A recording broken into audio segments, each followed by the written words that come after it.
அனைவருக்கும் வணக்கம். பொதுவாக நான் பிறந்த நாளை பெரிய அளவில் ஆடம்பரமாக ஆர்ப்பாட்ட விழாவாக கொண்டாடுறதில்லை. ஆனால் கழக உடன்பிறப்புகள் மக்களுக்கான நலத்திட்ட உதவிகள் வழங்குறது, கழக அரசோட சாதனைகளை, கழக கொள்கைகளை எடுத்து சொல்கிற பொதுக்கூட்டங்கள் நடத்துறதுன்னு செயல்படுவாங்க. இந்த முறை என்னுடைய பிறந்தநாள் வேண்டுகோளாக என் உயிரோடு கலந்திருக்கும் தலைவர் கலைஞரின் அன்பு உடன்பிறப்புகளுக்கு ஒரு கோரிக்கையை முன்வைக்கிறேன். இன்றைக்கி தமிழ்நாடு தன்னுடைய உயிர் பிரச்சனையான மொழிப்போரையும் தன்னுடைய உரிமை பிரச்சனையான தொகுதி மறுசீரமைப்பையும் எதிர்கொண்டிருக்கு. இதனுடைய உண்மையான நோக்கத்தை நீங்கள் மக்களிடம் கொண்டு சேர்க்க கேட்டுக்கிறேன். தொகுதி மறுசீரமைப்பு என்பது நம்ம மாநிலத்தோட சுயமரியாதை, சமூக நீதி, நம்ம சமூக நல திட்டங்களை பெரிதும் பாதிக்கும். இதை நீங்கள் மக்களிடம் கொண்டு செல்ல வேண்டும். ஒவ்வொருவரும் மாநிலம் காக்க எழுந்து நிற்க வேண்டும்.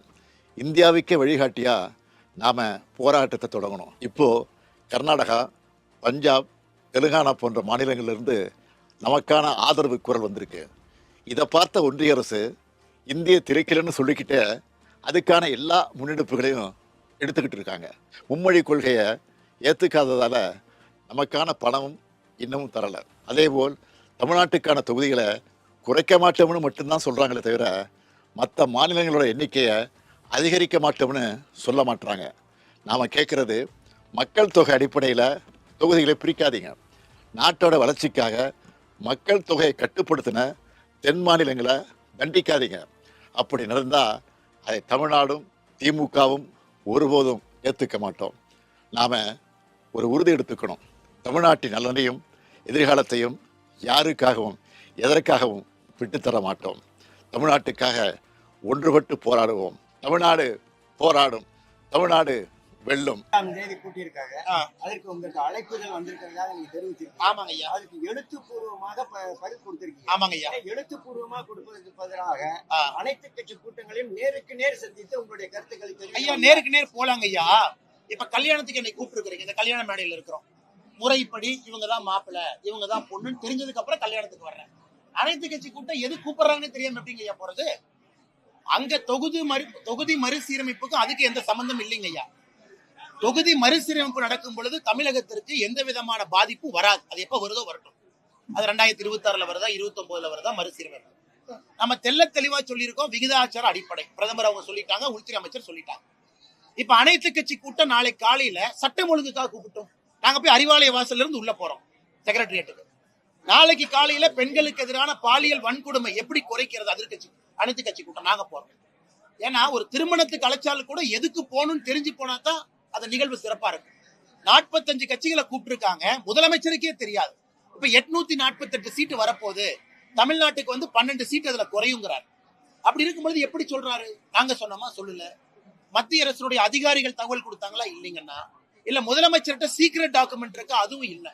அதனால முதலமைச்சர் அவர்கள் எந்த ஆதாரத்தின் அடிப்படையில தொகுதி மறுசீரமைப்பு வரும் பொழுது தமிழகத்திற்கு பாராளுமன்ற உறுப்பினர்கள் குறையும் எப்படி சொல்றாங்க? குறையாதுன்னு ஆளுங்கட்சி நாங்க சொல்றோம், குறையாதுன்னு உள்துறை அமைச்சர் சொல்றோம், குறையாதுன்னு பிரதமர் சொல்றாங்க.